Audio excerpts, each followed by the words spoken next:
Oh, we starting? What up, everyone? This is Nicky from the block. Alright, everyone. This is Charles from HopCurious. This is Bring It to the Table. And what I brought is this double nut brown from MAMMOTH Brewing Company. 5.5%. Oh, I'm actually kind of really excited to try this one as it was the gold medal World Cup beer winner in 2014. And so I'm really stoked to kind of try this. I've only had maybe one or two of their beers before, and I've never had this one. I do smell the nuts. I mean, it is nutty. I wasn't necessarily expecting like a peanut butter, type of smell from this, which I don't get. I get a nut smell. I don't think it's necessarily all peanuts. It's maybe some other stuff. Yeah, so kind of same thing. I got the nuts right up front. Damn it. One thing was the wateriness of the beer. Like when it's so thin that you smell a lot of the malts up front, which actually made me double check. And I thought it was a stout, but apparently it's a porter. It has that lightness and probably that low alcohol. I think we said like 5.5, something like that. 5.5%. Which is not low for a porter. The first thing I thought of was like a Baltic porter. Something very, I can see the watery, very sweet, definitely smells really sweet. Baltics are a lot heavier though, right? Somewhat. Because they're not like a sweet, like chocolatey sweet, like sweet and just general sugary sweetness, if you can put that in your head. Plain sugar, not like a... Yeah, like a plain sugar, not like a chocolate or any kind of fruity sugar. Very general sweetness with just general. I don't know, it's kind of hard to like put into adjectives. Right? Yeah, I'd say very much. It almost smells like it'd be just like a basic, peanut butter porter, 5%, 5.5%. Like we've made this type of beer before, but yeah, I mean maybe it's the hazelnut that you smell, or maybe it's just it's double peanuts, or it's peanut and hazelnut together, or it's a combination of something like that. I'd say the color is actually real nice. Not super like light as in, a brown, as you think a brown would be. It is like, I guess it is what it says it is. It's a brown porter. Mm-hmm. Right, yeah. It is literally. It's brown, but it's dark to where it's that porter kind of color. And it did win the brown porter category. Right. Yeah. And I'm going to go ahead and give that a taste. Let's see how this goes. Whoa. Okay, so initial reaction is that's way better than it smells. Tastes way better than it smells. I mean, the smell was just like, okay, it smelled like peanuts. But the taste is like, yeah, dude, it tastes like there's got to be two types of peanuts in this, or two types of nuts in this. You could really, I want to say it's hazelnut, but it might not be hazelnut. It just might be the malt that's with the brown, and then whatever malt they use, with a traditional porter. So maybe they're using some sort of black malt and some sort of brown malt combined, and maybe carrot pills and so on to kind of get the sweetness flavor. But I'm digging it.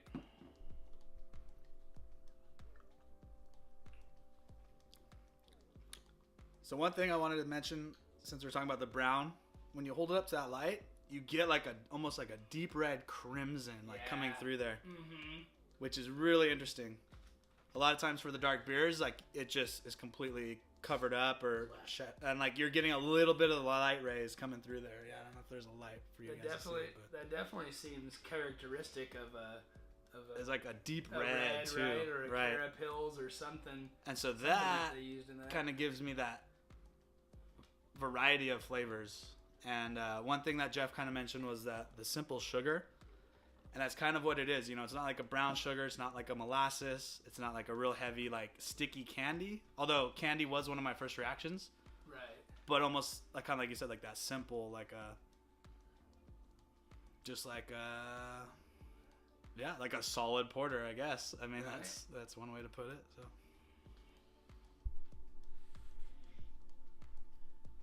I would say this actually tastes like if you melted brown sugar onto a hazelnut or any kind of nut. I think brown sugar, because of how brown sugar is almost like a mellow sugar, and then you have like at the very end on the end of that taste, it's definitely like some kind of nut, whether it's hazelnut or something else.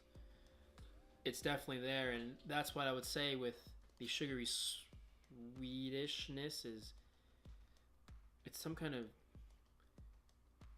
solid porter that is like the staple of any brewery ever. This is one of those like staple porters. This is for sure. Don't get rid of it. Yeah, yeah. You can keep doing it. You're doing something. You can drink this multiple times throughout, whether it's cold, hot, or in between. This is that type of beer. I agree. I would say, man, after first taste, you know instantly why it was an award winner in 2014.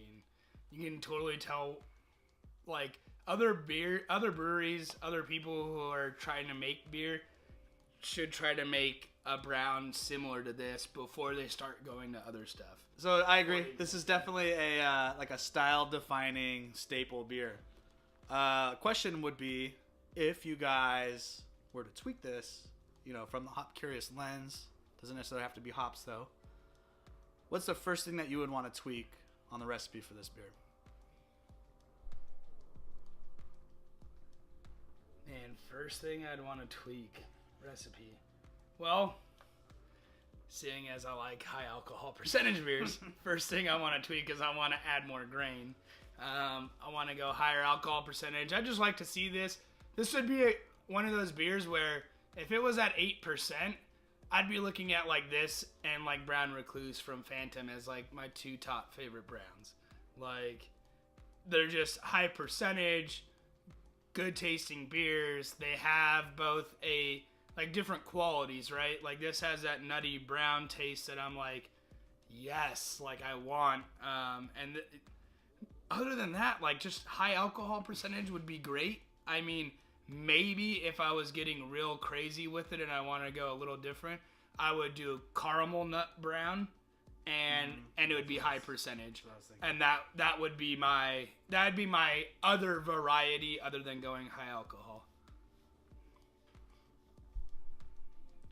Yeah, I agree. So definitely the higher percentage. I almost would want to change it from a porter to a stout just to get a little crazier with the malts, kind of like you're saying, go a little heavier.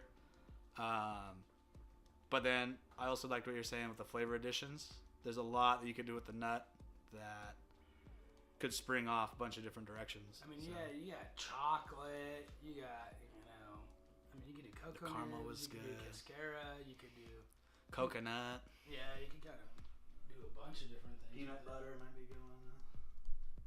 I would say within the name, it's already double nut. So I would, instead of doubling down, I would quadruple down on the nut itself. So start adding more nuts, and instead of thinking like those peanut butter like chocolatey stouts are super sugary, just quadruple down on the nut itself. Start adding even more nuts to it to make it that super nutty taste, so that forces you to pair it with something that's very sweet to have an entire experience as you drink this beer. So imagine you got almonds, walnuts, hazelnut, and peanuts.